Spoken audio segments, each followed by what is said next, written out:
Assalamualaikum warahmatullahi wabarakatuh. Iki ngaji santai-santai nama muhasabah. Muhasabah itu kalau Kiai Jawa maknani itu ngoreksi diri sendiri. Jadi menghitung diri sendiri. Ini pas bidang yang saya tekuni tadi karena Habib Ahmad yang minta kemarin sama ibu saya dari Indonesian Power itu. Ibu Lia, saya turutin sekaligus saya sambil belajar terus tentang muhasabah. Dalam konteks Indonesia, muhasabah itu sudah jadi perilaku ya. Karena dulu orang tua saya, guru-guru saya kalau ngandani itu, bayangkan kalau kamu jadi dia. Jadi misalnya kita mentang-mentang atasan, otoriter sama bawahan. Bayangkan kalau kamu jadi yang bawahan itu kayak apa? Laukun tamakanah, kalau orang Arab bilang, bayangkan kalau kamu di posisi dia. Makanya guyonannya orang-orang Indonesia itu kan orang ngaramkan judi gitu, bareng dikasih tahu. Tapi yang menang anak jenengan, alhamdulillah. Ternyata ngaramkan itu karena ada anaknya. Kalau anaknya yang menang ya seneng. Meskipun itu guyonan, tapi saya punya padanan itu dalam kitab hikam. Nabi Ibrahim itu Khalilur Rahman, tentu bencinya minta ampun sama yang namanya maksiat. Suatu saat beliau diterbangkan di alam malakut. Itu kalau di hikam saya halaman 15 juga. Saya masih ingat betul. Mungkin kalau Anda beda halaman karena beda cetakan. Setelah diterbangkan di alam malakut, diperlihatkan sama Allah. Ada orang pezina, ada orang syaribul khomri, ada orang mabuk, ada orang macam-macam. Allah tanya sama Nabi Ibrahim, bagaimana pendapat kamu Ibrahim tentang mereka yang maksiat? Kata Nabi Ibrahim, ya Allah, habisi saja mereka. Mereka hidup di bumi engkau, makan rezeki engkau, kemudian mereka tidak taat sama engkau. Singkat cerita di fase itu, saya ulang lagi di fase itu, Allah nurutin sampai sekian peristiwa, mungkin 3 atau 4. Sudah, setelah sekian tahun Nabi Ibrahim lupa peristiwa itu, kemudian beliau diminta menyembelih anaknya. Ini versi kitab hikam. Memang versinya banyak tentang kenapa Nabi Ibrahim disuruh menyembelih anaknya. Ketika mau menyembelih anaknya, Nabi Ibrahim ragu. Huwa samratu fuadi, anak saya ini buah hati saya, kenapa engkau suruh menyembelih? Terus kata Allah, apa kamu tidak ingat ketika kamu saya angkat di alam malakut, kemudian kamu usul bunuh-bunuh, saya tidak mempertimbangkan usul Anda, tapi kenapa sekarang saya merintahkan kamu mikir gitu? Terus, ya karena ini anak saya ya Allah. Terus kata Allah, rumang samu wong sumpukon mata ini gak gawean kau sing gawe kowe enak wae usul mata ini. Sebenarnya saya yang bikin, kemudian Anda enak aja usul membunuh. Semenjak itu Nabi Ibrahim itu di eranya itu asfaqun nas, orang paling sayang sama manusia. Karena kadang kita keras itu ya kebetulan tuh udah anak kita, ada keluarga kita. Cara orang Jawa itu kan gitu ya, kalau ada perempuan terus macak yang macam-macam pakai sepeda motor cowok, terus wah itu luput suwo, semoga-moga gini. Tapi setelah dikasih tahu, niku ponakane jenengan, semoga-moga selamat. Jadi jangan-jangan kemarin ahli ma'asi itu kebetulan tuh tidak keluarga kita. Kalau keluarga kita yang pernah salah pada kita, semangat kita mintakan maaf. Jangan-jangan kita didikte hukum sosial gitu. Jadi orang yang salah, kebetulan tuh orang yang menservis kita. Atau keluarga kita, atau orang dekat kita. Jangan-jangan semangat kita mintakan ampun. Tapi kalau sama orang lain, kebetulan musuh kita semangatnya minta itu kena adab. Nah ini yang nggak boleh dalam Islam. Islam mengajarkan niru Rasulullah SAW, Nabi itu rahmatal lil alamin. Bahkan kemarin saya ngaji virtual sama beberapa habaib. Ada Habib Ali Al-Jufri dari Mesir, ya. Ada Habib Alwi dari Kuitang, ada Habib Nabil Al-Musawa. Dari sekian habaib itu saya masih ingat diantaranya yang didawuhkan rahmatan lil alamin itu ketika Nabi adzahu qaumuh, disakiti oleh kaumnya, dan itu mereka masih kafir semua. Itu mereka dapat doanya Nabi, Allah mahdi qaumi fa innahum la ya'lamun. Kayak apa baiknya Nabi, orang yang menyakiti, yang melukai, tapi Nabi masih berdoa, Allah mahdi qaumi fa innahum la ya'lamun. Sayyidina Umar dapat doanya Nabi itu ya khina kana kafiran, ketika masih kafir didoakan, Allahumma aizzal Islam bi Umar. Itu ketika masih kafir. Itu pelajaran bagi kita bahwa yang sedang tidak cocok pun itu berdapat doa kita. Ya doa supaya kondisi kita baik, hari tambah baik. Karena agama ini Saya berkali-kali bilang limangka nayarjuwa wal yaumal akhir. Agama ini diperuntukkan bagi yang selalu punya harapan pada Allah Subhanahu wa taala. Saya cerita muhasabah ini tentang hubungan kita dengan Allah. Di Indonesia itu banyak orang fasik, banyak orang nakal. Ya di mana-mana orang nakal itu ya mayoritas, wa aksaruhum fasikun. Tapi berkahnya harapan. Mungkin saya kira nakal sok benda, mungkin saya kira sholat sok ben sholat, mungkin sekarang belum sakhok, belum dermawan, suatu saat dermawan. Barokahnya itu kefasikan ini dianggap sementara, sedang fasik, sedang tidak benar. Karena kiai-kiai kita, para guru-guru kita, para habaib utamanya itu mesti bilang semoga husnul khotimah. Nah barokahnya doa itu semoga husnul khotimah itu menjadikan satu pola sosial. Yang sedang fasik ini masih diharapkan jadi lebih baik, jadi lebih. Sehingga kita tidak ngambil sikap ekstrim, yang ingin menghabisi atau ingin mengadili, tidak. Karena selalu kita punya harapan. Dan agama ini limangka nerjuwa wal yaumal akhir. Bayangkan itu kalau yang nakal itu anak kamu. Pasti kamu gak ingin kan langsung dapat azab, dapat apa. Padahal kita semua jadi tokoh ini abul kulli, bapak dari semuanya. Sehingga ketika Rasulullah SAW jalan-jalan kemudian melihat perempuan sedang menyalakan api. Kalau apinya mati ditiup, anaknya dijauhkan. Nanti kalau sudah jauh dari api, anaknya digendong lagi. Terus kata Rasulullah, matur ke semua sahabat, Aro'aitum anna hadih tarihatan waladaha alan nar. Apa kamu berpendapat bahwa perempuan ini akan melemparkan anaknya ke neraka?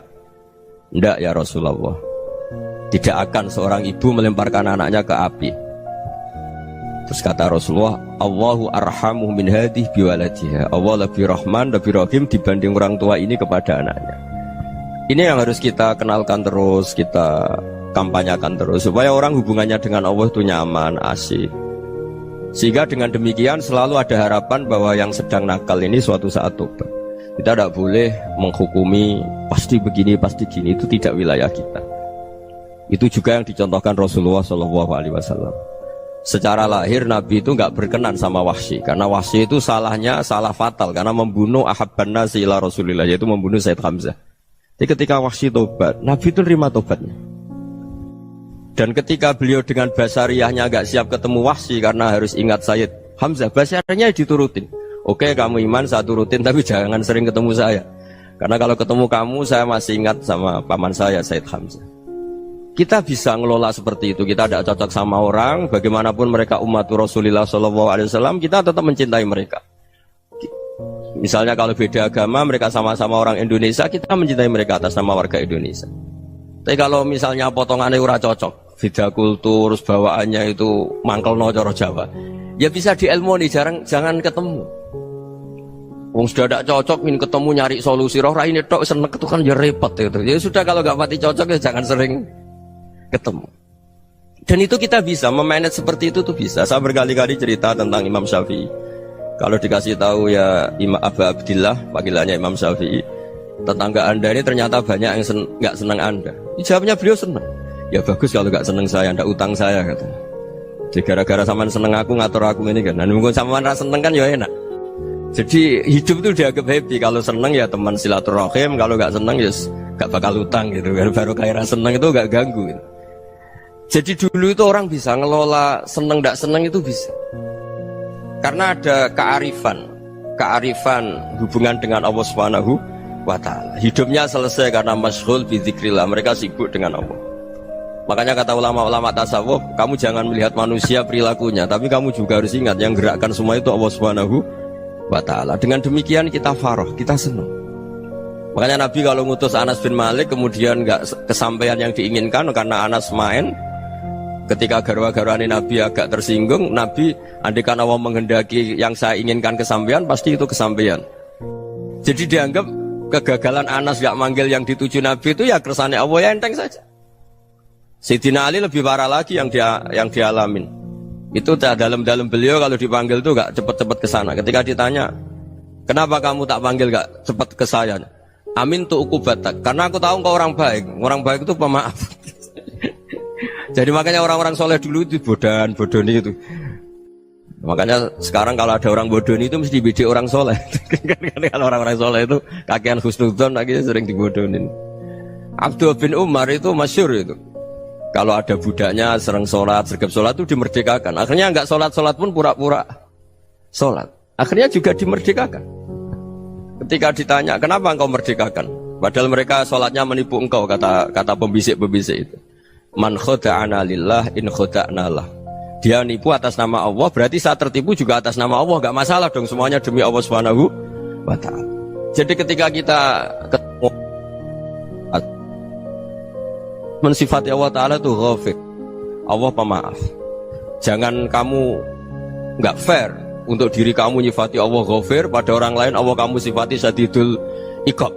Jadi Allah kamu atur, kayak MC tadi ngatur saya. Jadi Allah itu apa? Kalau pada saya ghafir, kalau pada musuh saya syadidul iqab. Itu tidak fair. Kalau Anda punya harapan kepada Allah karena Allah Rahman Rahim, Allah ghafir, sebenarnya Allah pada musuh kita ya bisa saja Allah ghafir, bisa saja Allah Rahman Rahim. Sehingga kita melihat orang lain yang kita tidak cocok itu ya enteng saja. Itu min ummati Rasulillah sing tanaluhu syafa'atu, tanaluhu sa'atu rahmati, tanaluhu fair. Jangan dengan kita kayak mesti dapat rahmat. Jangan orang lain kayak Allah pasti syadidul iqab. Itu tidak boleh. Sehingga ketika ada orang Badui, singkat cerita orang Badui ini kencing di masjid, semua sahabat membentak dia. Yang nggak bentak hanya Nabi tok. Saking mangkelnya orang ini karena semua sahabat bentak kecuali Nabi. Setelah dibenarin Nabi, terus Nabi nyuruh sobu ali dhanuban min ma'in. Setelah disucikan masjid itu, dia berdoa keras sekali. Allahumma arhamni wa Muhammadan wa la tarham ma'ana ahadan. Ya Allah, yang berhak dapat rahmatmu hanya saya dan Nabi Muhammad, yang lainnya jangan gitu. Karena yang lainnya itu jengkelin, gitu aja saya salah dimarah-marahin gitu. Jadi kalau kamu doa terbatas ya kayak orang Bedui ini, kayak orang Arabi. Apa kata Nabi? Laqad tahajjarta wasi'an. Allah yang rahmatnya luas menjadi kamu sempitkan karena kamu mau atur Allah hanya Rahman pada Indonesian Power, pada NU, pada kita yang orang lain nggak perlu dapat. Itu kan kasihan Islam karena Islam terus nggak dimiliki semua orang. Allah nggak dimiliki semua orang, Rasulullah nggak dimiliki semua orang karena dipek NU, dipek ormas tertentu, dipek nggak boleh seperti itu. Nggak boleh takhasyar tawasian kata Nabi, nggak boleh mempersempit zat yang rahmatnya itu luas. Ini semoga etika ini kita pakai di Indonesia. Yang sedang fase kita harapkan lebih baik. Yang sedang nggak dapat hidayah kita doakan dapat apa? Hidayah. Masyhur kan, makanya tadi saya mohon sama Habib Ali supaya Habib Ahmad supaya tetap mahalul qiyam, tabaruk sama Habib Ali. Di antara doa-doa di Simtud Duror masyhur itu antuqa bilal mudhniba minnah bil ghufran wal musi'a bil ihsan. Jadi harapannya para habaib, para orang-orang baik dulu ya, semoga yang dosa itu dimaafkan, yang sedang salah dibuka, bikin lebih baik. Nabi itu tugasnya juga gitu. Wastaghfir li dzambika walil mu'minina wal mu'minat. Nabi itu tugasnya juga memintakan ampun yang sedang salah. Nah ini cobalah jadi etika kita, muhasabah kita. Jadi muhasabah itu cara berpikir kita set, kita pikir ulang. Ternyata semangatnya seorang Nabi itu wastaghfir li dzambika walil mu'minun. Semangatnya itu memintakan ampun. Orang ahli tafsir tahu semua kalau Nabi itu tidak mungkin dosa. Jadi itu khitabun Nabi wa urida bihi ummatu, itu khitab Nabi tapi yang dimaksud itu umatnya, karena Nabi tidak akan mengalami dzambun, tidak akan mengalami dosa. Sekarang enggak, kadang-kadang kita ini kalau orang lain salah itu semangat. Kalau di perusahaan ada teman salah, apalagi pimpinan salah itu seneng, barokahnya salah bisa ganti kan gitu. Ya, jadi kalau mungkin di dunia tokoh juga gitu, barokahnya ada tokoh salah, kita yang jadi populer sendiri, tidak boleh seperti itu. Kita harus salimus sodri di jami'il muslimin. Jadi ini harus dilatih. Saya tadi matur sama Habib Ahmad, latihan kita jadi hidup. Nabi itu kalau resep jadi wali itu kata Nabi gampang. Kata Nabi, kalau kamu ingin disenangin Allah, ya sudah. Kalau kamu asbahta wa amseta gini-gini, perasaan kamu kata Nabi, jangan punya perasaan ghil sama orang muslimin. Itu sudah wadzalika min sunnati. Makanya Nabi ngendikan la yablughni ahadun an ahadin syai'an. Ada yang baca la yuballighni ahadun an ahadin syai'an. Seseorang jangan melaporkan ke saya tentang salahnya yang lain. Fa inni akhruju ilaikum wa ana salimus sadri. Karena saya ingin ketemu sampean semua dalam keadaan salimus sadri, tidak punya perasaan apa-apa. Karena kalau nurutin pembisik, nurutin informasi itu ya repot, karena orang pasti sepihak. Ada kiai yang top datang ke kampung-kampung ning desa-desa, kata yang seneng itu punya akhlak. Wah itu bagus orang besar datang ke kampung-kampung. Kata yang nggak seneng, Oh itu jobnya kayak kecil kok diambil, itu kan ya kasihan itu kan sudut pandang. Makanya saya sering bilang akal kita ini cukup untuk mentasdik Rasulullah SAW. Meskipun perasaan kita kadang orang Jawa itu beda. Saya berkali-kali bilang sama peneliti dari Jogja, kenapa sih Gus para nabi itu kok poligami istrinya banyak? Nabi Dawud katanya itu berapa? Nabi Sulaiman malah jumlahnya agak terbatas ini. Nabi Muhammad itu paling sedikit. Saya tanya gini, perempuan itu orang lemah, jadi kalau nolong orang satu gimana baik, kalau nolong orang dua ya lebih baik, ya sudah kira-kira seperti itu. Paling tidak akal kita masih tahu kalau orang baik itu kan mesti baik, nolong orang satu baik, nolong orang dua ya lebih baik, nolong orang tiga lebih baik. Tapi kalau kamu orang nggak baik, satu saja kamu terlantarin, kamu miskinkan, kamu ya tinggal diukur kan. Kalau orang baik nambah baik, tapi kalau orang buruk tambah buruk. Nah itu akal kita bisa menganalisis kenapa sih nikah itu ada yang poligami, ada yang enggak. Sudah ukur saja diri kamu. Misalnya kayak saya elek keriting, rabi terus, memperbanyak wong elek, orang perilaku netok, raine dadi elek kabeh. Tapi nak kowe ku ganteng, alim, ganteng, sugih, anake ganteng-ganteng, berhubung kowe saleh ahli swarga kabeh, mertua yo bangga karena karir kamu meyakinkan. Ini mertua kamu aja gak bangga mau nambah. Ipar gak bangga, mertua gak bangga, desa kamu yang kamu wayai juga gak beda dengan Nabi ketika nikah Juwairiyah itu gak ada pernikahan sebarokah Nabi dengan Juwairiyah itu Azharu Rasulillah. Di situ habis perang banyak tawanan, gara-gara jadi besanya Nabi langsung dibebaskan semua karena Azharu Rasulillah. Sekarang besanya Kanjeng Nabi. Dulu Abu Sufyan mangkalnya bukan main sama Nabi, gara-gara putrinya dinikah terus langsung jadi. Kalau kamu kan enggak, nikah satu, nikah lagi, satu kampung musuhi kamu karena istri pertama ya cemburu, yang kedua agak bangga. Wah itu selesai itu di dunia wal akhirah. Maksud saya nganalisis Islam itu harus pakai akal. Dan akal yang dipakai, ini saya bawa ke kitab Ihya, adalah pikiran-pikiran para ulama. Makanya ketika Imam Ghazali ketika ditanya fakaifa bi muslimin fasikin asawaha fi jami'i amri, kalau kalian ketemu orang fasik, orang Islam tapi fasik, perilakunya nggak ada yang benar. Kata Imam Ghazali jawabnya lucu, aneh. Mamin muslimin illa wa islamuhu ta'ah. Tidak ada orang Islam kecuali dia mau Islam, membenarkan Allah dan Rasul itu sudah taatnya dia. Kok kamu tidak bisa melihat taatnya dia? Dia pikirannya kan ini pemabuk, ini tukang apa. Tapi kata Imam Ghazali, sebenarnya kamu masih bisa berpikir positif. Mamin muslimin illa wa islamuhu ta'ah. Tidak ada seseorang Islam ketika dia milih Islam itu pasti ada taatnya, yaitu tasdik pada Allah dan tasdik kepada Rasulullah SAW. Jadi dengan pola seperti itu, maka di antara guru-guru kita yang modern ya di era Mbah Maimun, di sini ada Habib Ahmad, Habib Salim, syair yang sering dibaca beliau adalah ada orang munajat sama Allah. Ini cerita munajat. Itu orang itu ngendikan gini, ana muznibun, ana mukhtiun, ana asi, huwa rahimun, huwa ghafirun, huwa afi. Ya Allah, saya mukhti, saya orang yang salah. Ana muznib, saya orang yang dosa. Ana asin, saya sering maksiat. Tapi engkau ya Allah, engkau ghafir, pemaaf. Engkau rahim, maha pengasih. Engkau afin, yang mudah memaafkan. Kata orang ini, ya agak kurang ajar, tapi saking senengnya sama Allah. Qobal tuhunna salasatan bisalasat. Ya gini saja ya Allah, sifat engkau diadu dengan sifat saya. Engkau Tuhan, Gusti, nggak boleh kalah katanya. Terus wasatah liban ausofu ausofi, dan engkau pasti pemenangnya gitu. Jadi ada orang rayu Allah dengan cara seperti itu ya ada ya. Saya ini manusia, salah saya banyak. Engkau ampunannya banyak. Engkau Tuhan, Gusti, nggak boleh ampunan Anda, ampunan engkau kalah dengan salah saya. Nggak boleh Tuhan kok kalah. Jadi untuk supaya orang punya harapan gitu. Banyak juga wali-wali yang jadab ketika datang ke makam Rasulullah SAW. Itu kalau dongo ya agak kacau sebetulnya, cara syariat agak kacau. Ya Allah, engkau punya dua pilihan. Jika engkau menjadikan saya soleh, surah habibu, yang senang kekasihmu, yaitu Rasulullah SAW. Tapi jika engkau menjadikan saya fasik, surah aduuk, yang senang itu setan. Monggo jenengan mau menyenangkan kekasih jenengan, mau menyenangkan musuh jenengan, monggo jenengan bebas kok memilih. Mestinya Allah ya senang menyenangkan kekasihnya. Jadi ya, intinya Allah dipaksa untuk menjadikan dia orang soleh gitu. Jadi kayak kemarin itu Pak Gus siapa yang kesini itu. kuliah ke sini itu sama Habib Ahmad. Saya pertama nggak mau, lama-lama Habib Ahmad. Ini gimana Gus? Orang taunya saya dekat jenengan, kalau nggak kasil saya waduh, Beb. Ini kayak doanya wali yang tadi. Nggak punya pilihan, Beb. Nggak ada pilihan ini. Jadi saya mohon muhasabah itu dimulai cara berpikir. Makanya di sini sebetulnya tag ini supaya dapat barokahnya Ihya. Ini kitab yang disenangi para habaib, para ulama. Sebetulnya tag di muhasabah itu redaksinya gini ya, yang lengkap. Hasibu anfusakum qabla an tuhasabu wazinuha qabla an tuzanu wa tahayya'u lil ardil akbar. Jadi ada kata wazinu, jadi ukur. Perilaku Anda ini diukur, ditakar.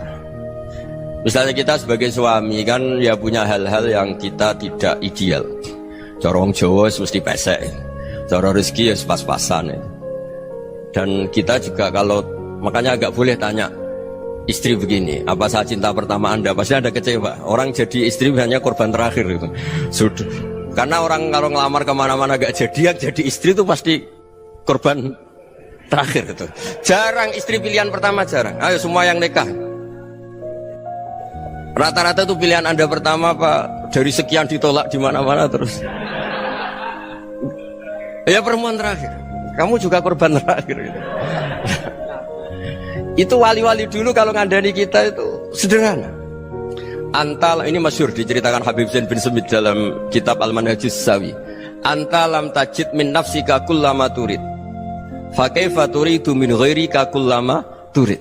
Kamu yang ingin ideal saja kamu tidak menemukan pada diri kamu untuk menjadi ideal. Kamu kan ingin ganteng, ingin punya uang banyak, ingin perilaku Anda sempurna. Anda saja yang punya keinginan tidak bisa mewujudkan keinginan Anda sendiri. Fakaifa turidu min ghairika ma turid. Jadi antalam tajid min nafsika kullama turid. Fakaifa turidu min ghairika kullama turid. Kamu yang punya keinginan saja. Misalnya saya ingin punya uang banyak, perilaku saya selalu benar, gak pernah salah. Loh, saya yang ingin saja dengan diri saya gak bisa untuk benar terus. Kok kamu berharap orang lain selalu benar? Jadi antalam tajid ya sama. Kalau kamu menuntut istri kamu itu ramah, neriman, apa kamu neriman sama wajah istri Anda gitu? Engkau ya pola neng dindi jajaki sana jajaki sini, kamu sendiri tidak tahu apa.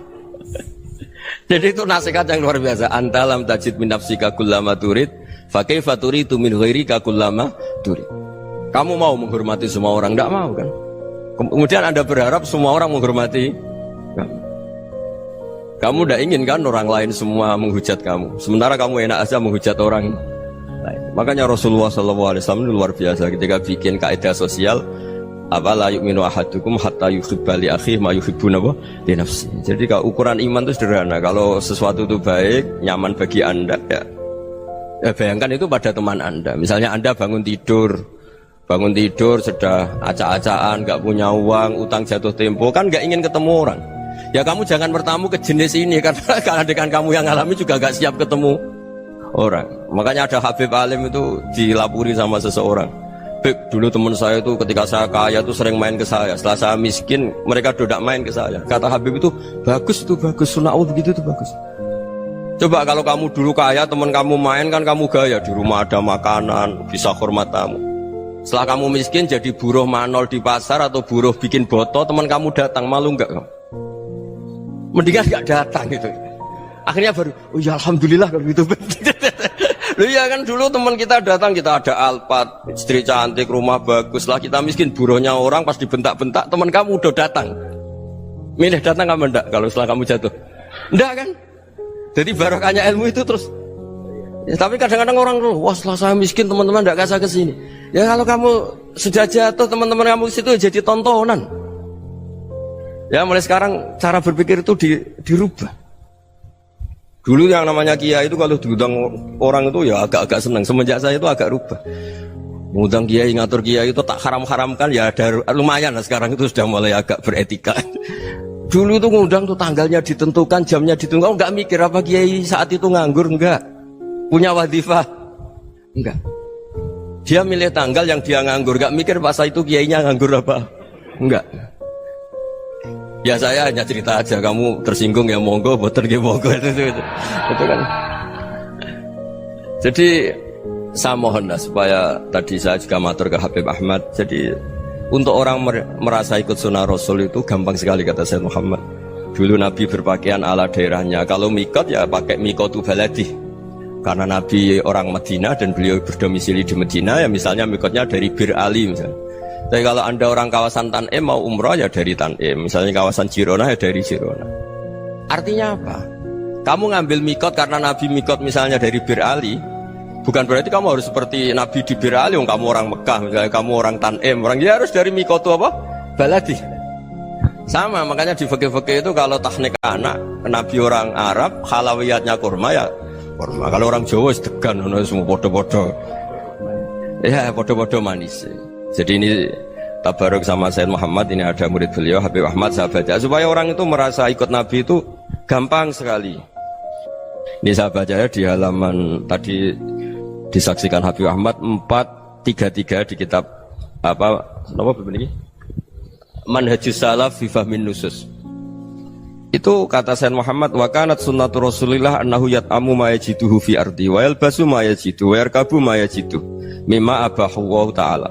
Faman istamala ma yajiduhu fi ardi fa huwa al-muttabi' lis-sunnah. Kama annahu hajjal baita min madinati. Faman hajjal baita min madinati nafsihi fa huwa al-muttabi' lis-sunnah wa illam takun hadhil madinatu tilka. Jadi intinya misalnya Nabi dulu itu ngasih sedekah kepada fakir miskin ya pakai dinar, dirham.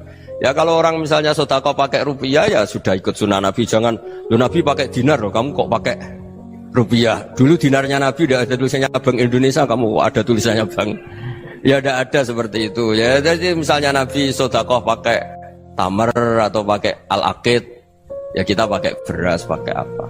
Supaya orang tuh bahwa Rasulullah itu milik kafatal linnas, milik semuanya. Sehingga merasa ikut sunnah Nabi itu ya semuanya. Makanya dulu Mbah Mun kalau motivasi saya supaya bombong, kalau orang Jawa bilang bombong. Wong Jawa mesti ono wong alim. Beliau menyontohkan Mas itu Mbah Fadol, Senori, Mbah Ihsan Jambes. Itu bisa ngarang-ngarang kitab luar biasa. Padahal beliau bukan orang Arab. Imam Sibawai itu orang Persia, Imam Ghazali orang Tus itu juga ikut Persia. Kata Mbah Mun, wong sing ora Arab lah mesti untuk jatah alim kata beliau. Karena Nabi itu diutus kafatal linnas. Nanti kalau orang yang alim itu Arab tok, berarti tidak ada perwakilan dari Afrika, dari Asia Tenggara, dari mana-mana. Makanya karena Nabi statusnya itu kafatal linnas. Jadi kita harus bangga sebagai Muslim, sebagai orang Indonesia karena misalnya Wali Kutub dulu terkenalnya hanya ada di Yaman, di mana. Ternyata pernah ada juga di Indonesia dan seperti Habib Abu Bakar Segaf Gresik. Jadi ya akhirnya kan tetap orang Indonesia meskipun beliau zuriyah Rasul kan ya sudah orang apa? Orang Indonesia. Zuriyahnya Habib Ali Sentuduror sekarang di Solo. Jadi Indonesia juga dapat alawin banyak dari Sadatin al-Alawin juga banyak. Jadi saya mohon barokahnya ngaji seperti ini. Melihat orang lain tuh gampang, bayangkan tuh kalau anak kamu. Makanya Nabi nanti kalau nggak percaya lihat di Hikam nomor 15 di kitab saya itu. Di situ dijelaskan oleh Hikam, jangan-jangan semangat Anda pada orang yang maksiat, pada orang yang keliru supaya dihukum itu karena kebetulan itu udah anak Anda, itu udah keluarga Anda. Coba kalau itu keluarga Anda. Makanya kalau saya guyonan di Jogja itu ada pembantu mecahkan piring terus dimarahi majikannya, saya mesti guyon gitu. Pasti itu pembantunya tidak cantik. Kok bisa Gus? Andai kan cantik dan kamu senang mecahno piring satu, piring 1000 ra iso ngamuk. Ternyata ngamuknya tuh karena mecahkan piring apa karena plus tidak cantik? Coba jawab para lelaki nih. Kamu marah sama orang maksiat tuh karena maksiat karena plus itu udah anak Anda. Bayangkan kalau itu anak Anda. Itu hebatnya Rasulullah SAW. Karena kita yang salah pun kadung umatnya, Nabi tetap ngasih fasilitas syafaati li ahlil kabair min ummati. Kayak apa baiknya Nabi? Udah ikut maksiat tapi ikut fasilitasi ngasih syafaat. Loh kalau li ahlil ibadah kan wajar. Nabi ketika ini syafaati li ahlil kabair min ummati. Ya karena tadi logika yang dibangun Rasulullah itu logika yang luar biasa. Kita semangat orang lain kena hukuman itu karena kita tidak punya ra'fah, tidak punya rahmah.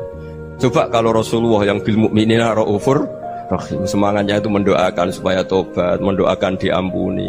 Dan itu juga yang diperintahkan oleh Allah Subhanahu wa taala, wastaghfir li dzambika walil mu'minina wal mu'minat. Ya semoga barokahnya ngaji ini, barokahnya Habib Ahmad, barokahnya Maulid Simtud Duror, barokahnya semua kitab madaih, tiba berjanji semuanya, barokahnya Ikhya, barokahnya Said Muhammad, barokahnya guru kita semua, Mbah Maimun, bapak saya.